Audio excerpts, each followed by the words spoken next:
साहित्य लहर में आपका स्वागत है। आज मैं आपके लिए मालती जोशी जी की कहानी कौन ठगवा नगरिया लूटल हो लेकर आई हूँ। हर साल की तरह घर में चैत्र गौरी का हल्दी कुमकुम समारोह चल रहा था। मेरी सभी सखी सहेलियाँ, अड़ोसी ने पड़ोसी ने, नाते रिश्तेदार की महिलाएं आमंत्रित थी। यह कार्यक्रम मैं बड़ी धूमधाम से करती हूँ। साल भर में एक छोटा गेट टुगेदर हो जाता है। जिस तरह हर फंक्शन का एक पीक टाइम होता है, हल्दी कुमकुम का भी होता है। उस समय हॉल जैसे ओवरफ्लो हो रहा था। उस समय मुझे डर लगने लगता है। सबको सब कुछ ठीक से मिल तो रहा है ना? कोई छूट तो नहीं गया? मैंने सबसे ठीक से बात की है ना? कोई उपेक्षित तो नहीं रह गई? भीड़ जब थोड़ी उतार पर थी तो मिसेस मिश्रा ने प्रवेश किया। ये मेरी सुबह की सैर की साथिन है। बस उतना ही परिचय है। वही दुआ सलाम होती है। पर साल भर में एक बार होने वाले इस आनंद उत्सव में मैं उन्हें भी आमंत्रित कर लेती हूँ, और वह प्रेम से आती भी हैं। वह बैठ ही रही थी कि मिसेस दुबे उठ खड़ी हुई। भाभी जी, ज़रा वॉशरूम जाऊंगी। कार्यक्रम के दिन में अपने दोनों तीनों बाथरूम चमका कर रखती हूँ। अक्सर दूर से आने वाली महिलाओं को ज़रूरत पड़ जाती है। पर मिसेस दुबे तो सोसाइटी की ही हैं। वे सफाई भी दे रही थी। मैं ज़रा बाजार चली गई थी, वहीं से सीधे आ रही हूँ। पर मुझे विश्वास नहीं हो रहा था। उनका मेकअप एकदम ताज़ा लग रहा था। उन्हें बाथरूम दिखाकर मैं लौट रही थी कि उन्होंने हाथ पकड़कर मुझे भीतर खींच लिया। फुसफुसाकर बोली, पता है, डॉक्टर मिश्रा आईसीयू में भर्ती हैं। अब मुझे उनकी वॉशरूम की ज़रूरत समझ में आई। उनकी अपेक्षा के विपरीत मैंने एकदम ठंडी प्रतिक्रिया देते हुए कहा, अच्छा, मुझे तो पता ही नहीं था। और मैं हॉल में लौट आई। वॉशरूम से लौटकर मिसेस दुबे ने अपना अभियान जारी रखा। मिसेस मिश्रा से बोली, डॉक्टर साहब की तबीयत अब कैसी है? पहले से ठीक है। अभी आईसीयू में ही हैं? नहीं, परसों रूम में शिफ्ट हो गए हैं। बच्चे आ गए हैं? हाँ। कब से? कनाडा वाला भी? हाँ, वह भी 2 दिन पहले ही आ गया था। बिटिया? बच्चों की परीक्षाएं चल रही है, इसलिए चेन्नई वाली बहू भी नहीं आ पाई। कनाडा वाली अपनी माँ को बुलाया है। बच्चों के पास छोड़कर वह आ जाएगी। मिसेस मिश्रा ने एक साथ इतने प्रश्नों के उत्तर दे दिए कि अब पूछने के लिए कुछ बाकी ना रहा। मिसेस दुबे और कोई बेढंगा सवाल करती, इससे पहले ही मैंने दोनों को प्लेट पकड़ा दी। मिसेस मिश्रा ने प्लेट को छूकर हाथ जोड़ दिए और बोली, मेरा व्रत चल रहा है, आप तो मुझे हल्दी कुमकुम दे दीजिए। मैंने भी फिर इकरार नहीं किया। उनकी मनस्थिति का मुझे अंदाज़ा हो गया था। उन्हें छोड़ने में बाहर तक गई। उनका अपराध बोध कम करने के लिए मैंने कहा, आप आई अच्छा लगा। मुझे तो पता ही नहीं था कि डॉक्टर साहब बीमार हैं। तभी आजकल आप मॉर्निंग वॉक पर दिखाई नहीं दी। हाँ, कहीं जाने का मन ही नहीं होता। आज भी बहुत असमंजस था। फिर सोचा, हल्दी कुमकुम का निमंत्रण है, नकारना नहीं चाहिए। जी, बहुत अच्छा सोचा आपने। अब देखिए सब शुभ होगा। आईसीयू से कमरे में आ गए हैं। अब देखिए 2-4 दिन में घर भी आ जाएंगे। इत्मीनान रखिए। Thank you, thank you very much, उन्होंने भीगे स्वर से कहा और चली गई। मैंने अंतर्मन से चाहा था और कहा भी था कि डॉक्टर साहब 2-4 दिन में घर आ जाएंगे, पर मेरी सद्भावनाएं फली नहीं। वे घर आए तो, लेकिन महाप्रयाण के लिए। मुझे मिसेस दुबे ने ही यह सूचना दी थी, पर उस दिन मेरी हिम्मत नहीं पड़ी। मिसेस दुबे का स्थायी ऑफर था कि जब भी जाएंगी मैं साथ चलूँगी, पर मैंने अकेले जाना ही पसंद किया। 5-6 दिन बाद मैंने साहस बटोरा और चली पड़ी। एक क्षीण सी आशा थी कि मिसेस मिश्रा अब थोड़ी सेटल हो गई होगी। वह खूबसूरत बंगला इस समय बड़ा उदास लग रहा था। शायद मेरे मन की उदासी ही वहाँ प्रतिबिंबित हो रही है। वैसे माँ कहा करती थी कि मृत्यु वाले घर के आसपास एक अशुभ छाया मंडराती रहती है, इसलिए वहाँ जाते समय मन घबराता है। शायद इसी को आजकल नेगेटिव वाइब्स कहते हैं। मैंने धीरे से गेट खोला। उतनी सी आवाज़ भी उस सन्नाटे में भारी लगी। लॉन पार करके मैं बरामदे की सीढ़ियाँ चढ़ गई और थोड़ी देर खड़ी रही। अपने को थोड़ा प्रकृतिस्थ किया, फिर कांपते हाथों से कॉल बेल दबाई। घंटी की कर्कश आवाज़ मुझे बिन वजह एक अपराध बोध दे गई। मेरे अपराध बोध की उस समय सीमा नहीं थी जब मिसेस मिश्रा को दरवाज़ा खुलते देखा। क्षमा याचना के स्वर में मैंने कहा, मैं शायद गलत समय पर आ गई हूँ, आपको कष्ट करना पड़ा। वे मुझे हाथ पकड़कर भीतर ले वाले आई। बोली, गोमती अभी 3 बजे काम से निपटी थी तो मैंने कहा शाम को देर से आना, चलेगा। इतने लोगों का करते करते वह भी थक जाती है। हम लोग सोफे पर बैठे ही थे कि एक करुण क्रंदन सुनाई दिया। मैंने इधर उधर नज़र दौड़ाई। दीवार से लगे दीवान पर बैठी एक वृद्धा सिसक रही थी। मेरी ननंद है, डॉक्टर साहब की बड़ी बहन, उन्होंने बताया। बहन जी थोड़ी देर सुबकती रही, फिर लेट गई। मैंने आसपास देखा, हर कहीं एक निचाट सूनापन पसरा हुआ था। पूरा घर जैसे भाए भाए कर रहा था। घर बाहर एक सा सन्नाटा था। मुझे अब उसका कारण समझ में आया। घर में लोग ही नहीं थे। हिंदुस्तान में घर मौत का हो या शादी वाला, भरा भरा रहता है। वातावरण में ज़मीन आसमान का फ़र्क रहता है, पर भीड़ लगी रहती है। लोग रहते हैं तो बातें भी होती हैं, खाने पीने का इंतज़ाम भी होता है, मिलने जुलने वाले बने रहते हैं। इसलिए शायद दुख सहना आसान हो जाता है, नहीं तो अकेला आदमी पागल हो जाए। यहाँ तक दरवाज़ा खोलने तक को कोई नहीं है। मुझे बड़ा अजीब लगा। मेहमान सब चले गए शायद। वैसे भी आजकल 13 दिन तक कौन रुकता है, बाद में फिर आ जाते हैं, मैंने कहा। मेहमान ऐसे थे ही कौन, सब घर के ही थे। बड़ी बहू चेन्नई से आई थी, तीसरा करके लौट गई।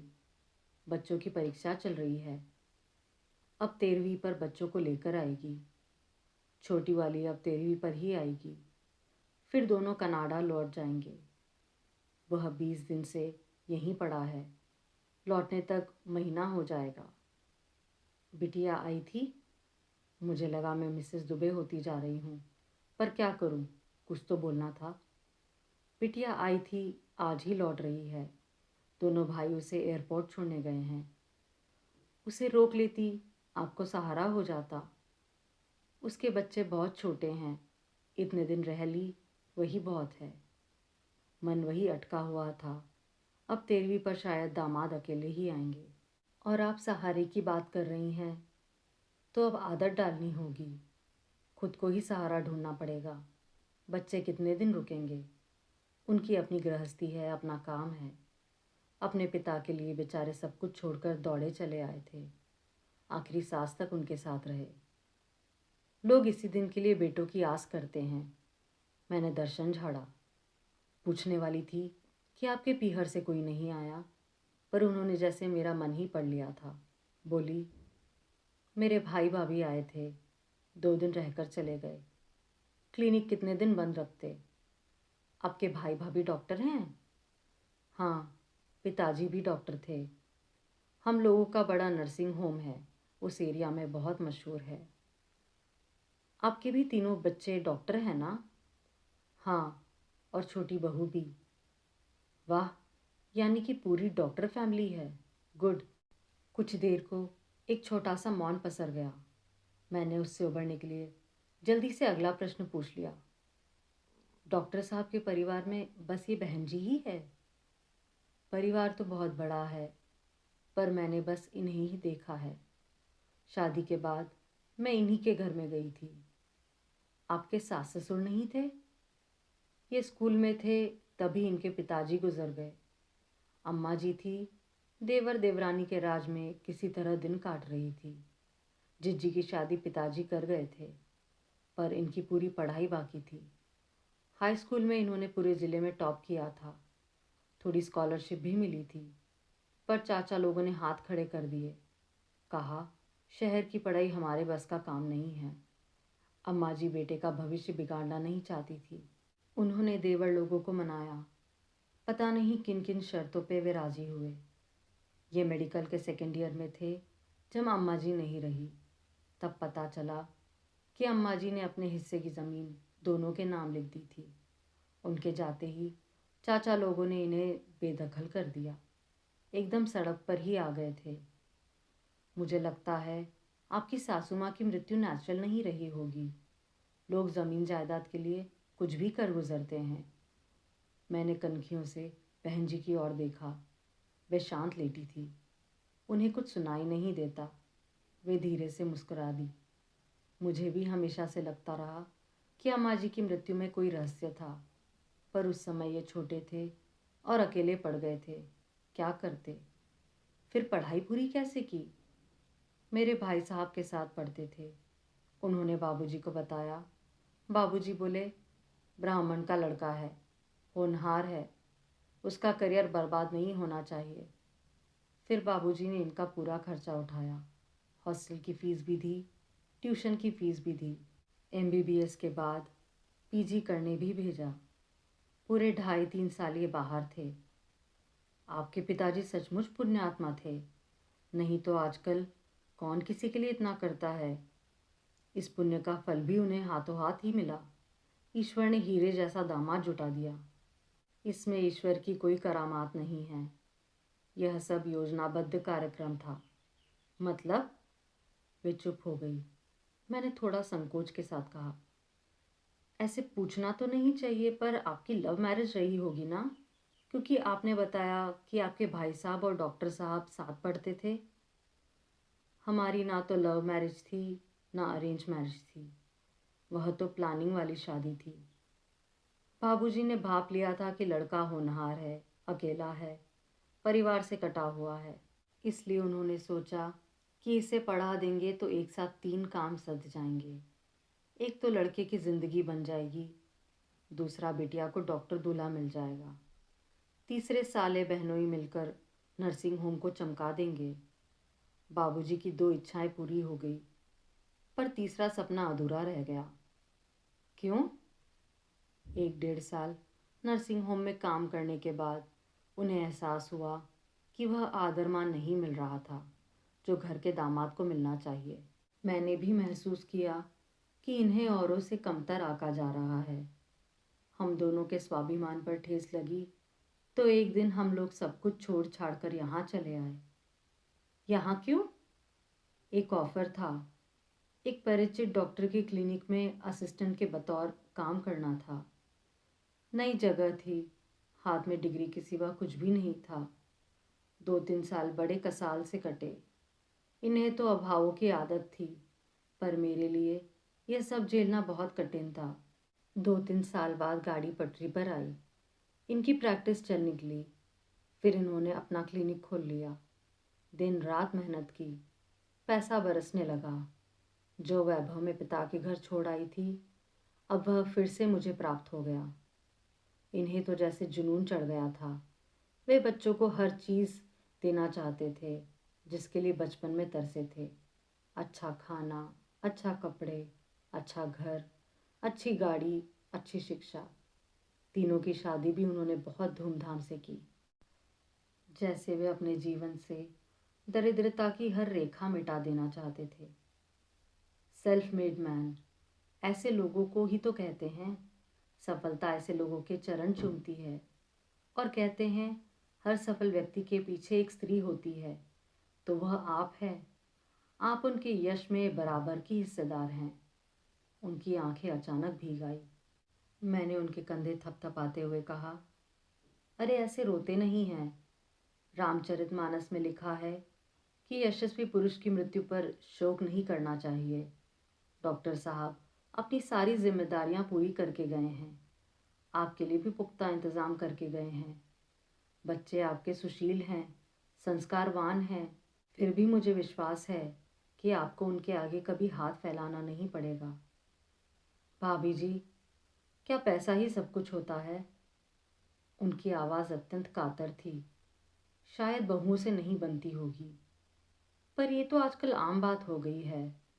और इनकी बहुएं कौन सा इनके साथ रहती है? मृत्यु से एक दिन पहले इन्हें बहुत तेज़ बुखार हो गया था।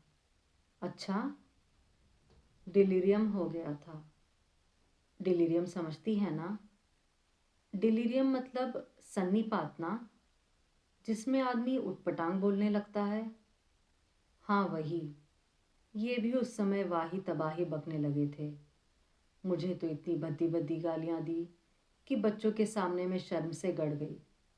बच्चे भी अस्पताल वालों के सामने शर्मसार हो गए। फिर छोटा मुझे घर ले आया। बोला, पापा आपको देखकर एक्साइट हो रहे हैं, आप कुछ देर उनसे दूर ही रहें। उसके बाद वे 24 घंटे जीवित थे, पर मैं उनके पास नहीं थी। मन ही नहीं हुआ। उनकी वह नफरत उगलती आंखें और गंदी गालियां जहन में जैसे कैद हो गई। उन्हें मैं कभी भूल नहीं पाऊंगी। देखिए मिसेस मिश्रा, बीमारी में आदमी का अपने पर वश नहीं होता, ना शरीर पर, ना मन पर, ना वाणी पर। उनकी बातों को इस तरह दिल पे मत लगाइए। अपने पर वश नहीं रहा, इसलिए तो मन की तलहटी में दबी नफरत उस दिन सतह पर आ गई थी। नफरत किस लिए? ये शादी उन पर थोपी गई थी ना, इसलिए। मजाक मजाक में वे कई बार कह चुके थे, पर मैंने कभी सीरियसली नहीं लिया था। कभी कहते, डॉक्टर साहब का मुझ पर कोई कर्ज बाकी नहीं है, मैंने उनका इतना बड़ा बोझ हल्का कर दिया है। कभी बच्चों से कहते, बेटा शादी अपनी मर्जी की करना, मेरे पास तो और कोई ऑप्शन नहीं था, पर तुम्हें पूरी छूट है। जिसे हम मजाक समझते रहे, वह बात उनके मन में गहरे बैठ गई थी। वे थोड़ी देर को चुप हो गई, फिर बोली, इस नवंबर में हमारी शादी को 40 साल पूरे हो जाएंगे। इन 40 सालों में मैंने उनकी प्राणपण से सेवा की है। अच्छे बुरे वक्त में चट्टान की तरह उनके साथ खड़ी रही हूँ।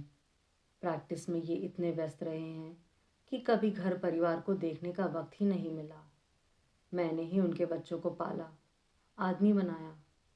पर देखिए ना, अंतिम क्षणों में उन्हें कुछ याद ही नहीं आया, केवल ज़बरदस्ती वाली शादी ही याद रही। 40 साल का इतिहास एक पल में शून्य हो गया, जैसे किसी ने स्लेट पर लिखी इबारत मिटा दी हो। मेरी सारी तपस्या पर पानी फिर गया। और वे एकदम फकफका कर रो पड़ी। उनकी रुलाई का आवेग इतना प्रचंड था कि मैं समझ गई, आज पहली बार उन्होंने अपनी यह व्यथा किसी के साथ साझा की है। और साझा करती भी किससे? बेटी से, बहू से। जीवन के इस सफ़र में एक पड़ाव ऐसा अवश्य आता है जब जोड़ी टूट जाती है। एक कोई आगे निकल जाता है, पर जो पीछे छूट जाता है वह विगत की स्मृतियों के सहारे किसी तरह जी लेता है। मिसेस मिश्रा को सांत्वना देते हुए मैं सोच रही थी कि इस रीतेपन के एहसास को लेकर यह औरत कैसे जिएगी, कितने दिन जिएगी। आप सुन रहे थे मालती जोशी जी की कहानी कौन ठगवा नगरिया लूटल हो। अगर आपको ये कहानी पसंद आए तो प्लीज़ मेरे चैनल को लाइक, शेयर और सब्सक्राइब ज़रूर कीजिए और कमेंट बॉक्स में अपने सजेशन शेयर कीजिए। धन्यवाद।